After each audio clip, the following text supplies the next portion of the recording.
M-E-K, oui. Voilà. Et puis Shimon. S-H-E-M-O-M, quelque chose comme ça. Yimek Shimo. Yimek Shimo, voilà, M-O. À la fin. Et puis, ça va te donner une approche et puis tu vas pouvoir Juste, t'aider. juste un mot, ok. Yimek Shimo. Yemek Shimo. Voilà. Ou- Bon, j'ouvre Wikipédia, il me voit Yimak Shimo. Je sais pas C'est ça, trop. c'est ça, c'est ça, c'est ça, c'est ça. Yimek Shimo. Yimak Shimo. Oui, oui. Ok.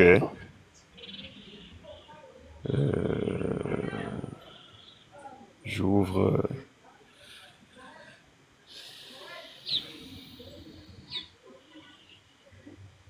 Ok, Yimak Shimo. Mhm. Yimak Shimo. Euh, May his name be erased. Ça veut dire que son nom soit effacé.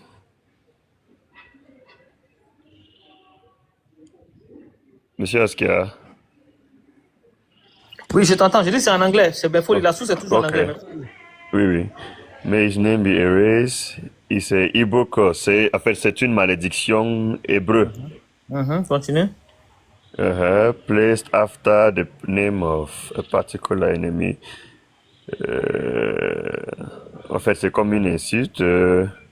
Qu'on attribue aux ennemis d'Israël.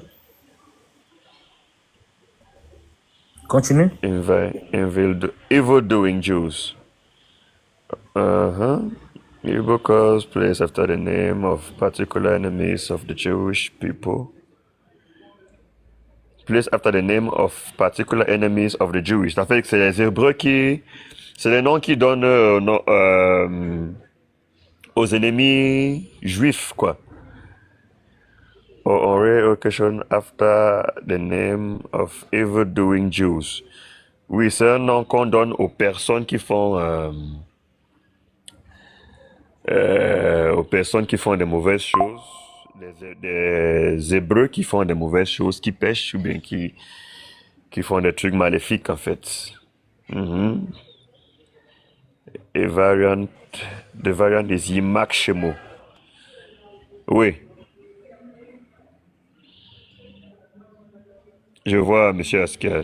Yimak Shemo, oui, dit justement que c'est comme une malédiction, c'est une injure, c'est une insulte, c'est un nom on attribue aux personnes qui font du mal, en fait. Ok, donc c'est noté. Donc ici, le Yimak Shimo, quand tu vas lire, ça c'est un élément de réponse que tu as là-bas, tu vas continuer de le lire après. Tu vas voir que c'est le Yimak Shimo qui est l'acronyme de Yeshu. Comme tu Aïe. lis en anglais, je suis ravi, parce que quand tu vas finir de lire l'article sur Yimak Shimo, tu vas voir que c'est Yimak Shimo qui est Yeshu. Et pourquoi dans le Comment Talmud ça? Parce que les rabbins de Ah. l'époque voyaient le fils de Marie de façon péjorative. Ils ne le voyaient rien de bon de lui. Et ils voulaient salir son nom. Uh-huh. Donc, par souci,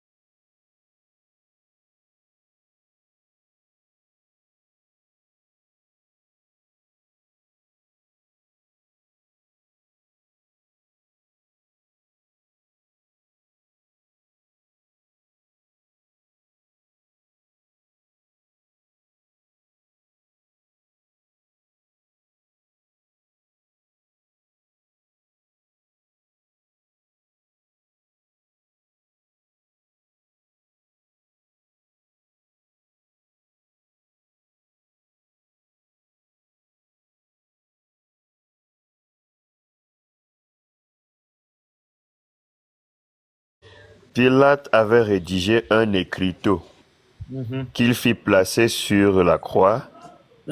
Il était écrit Jésus le Nazaréen, roi des Juifs. ok. Je continue? Oui, oui, continue jusqu'au 22. Oui, ok. Beaucoup de Jusqu'au Juifs lurent cette jusqu'au 21, ok. Beaucoup de Juifs lurent cet écriteau parce que l'endroit où l'on avait crucifié Jésus était proche de la ville. et que c'était écrit en hébreu, en latin et en grec. Ok. Continue. Alors, les grands prêtres juifs dirent à Pilate, n'écris pas roi des Juifs, mais cet homme dit, je suis le roi des Juifs. Merci beaucoup. Merci. Donc ici, on est sûr qu'il y a un document où son nom est écrit dans 3 langues. Oui. En grec, en hébreu et en latin. Oui. Voilà. Maintenant, les Hébreux ont donné leur avis sur l'écriture qui était là-bas. Uh-huh. Et quels sont les Hébreux qui ont donné leur avis? Est-ce que c'est des gens qui étaient pour lui ou qui étaient contre lui? Ceux qui ont donné leur avis étaient contre lui. Voilà. Et ce sont ceux-là qui l'appelaient Yimak Shimo, c'est-à-dire Yeshua. Ah, d'accord. Parce qu'ils étaient contre lui. Tu me comprends? Uh-huh. Maintenant, Ouais, quand je ils vous comprends. devaient donner leur avis sur ce que Pilate avait écrit, est-ce qu'ils ont contesté le nom que Pilate avait mis? Ou bien ils ont contesté le titre? Qu'est-ce qu'ils ont contesté dans l'écriture? C'est le nom ou le titre? Ils ont contesté le titre. Mais est-ce qu'ils étaient d'accord avec le nom? Ben, ils étaient d'accord. Je pense qu'ils étaient d'accord avec le nom, sauf le titre.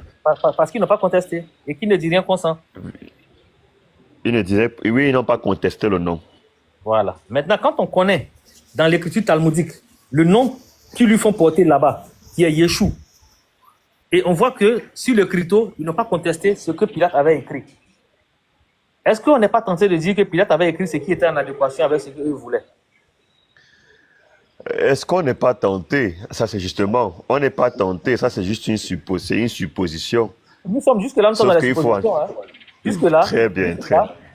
on est parti de Yeshua en supposition, en procédant par élimination, et on a été obligé d'éliminer parce que Yeshua ne comptait pas, et on a essayé avec Yeshua. Donc là, on a essayé avec C'est vrai Yeshua.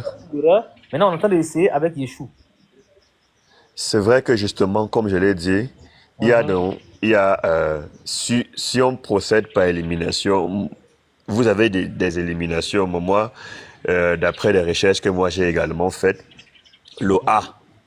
Ah ouais. Le A n'est pas littéralement prononcé dans Yeshua, en araméen.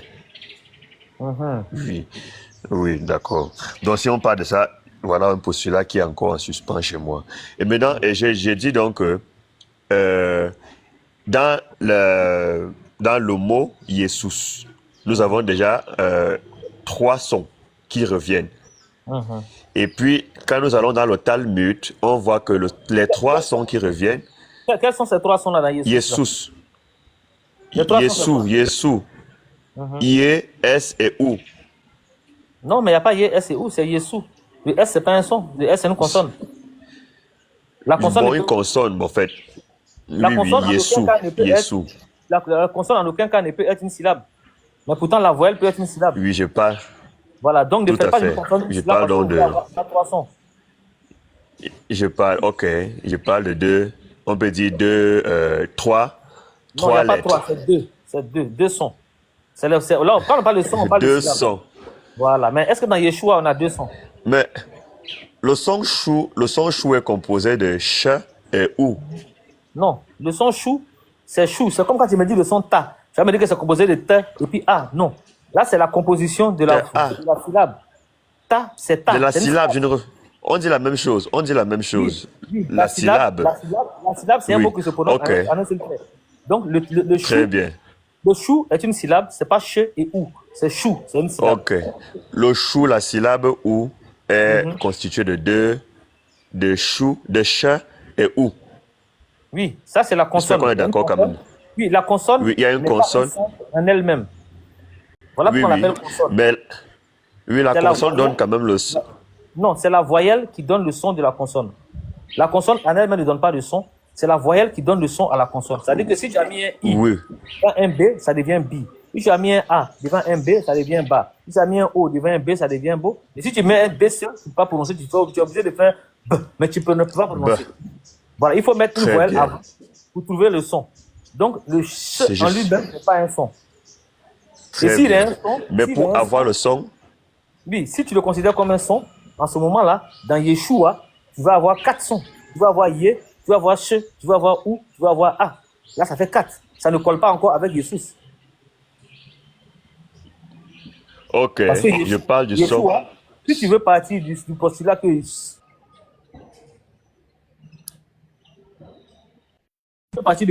le che est en lui seul un son, alors tu es obligé de considérer le Yeshua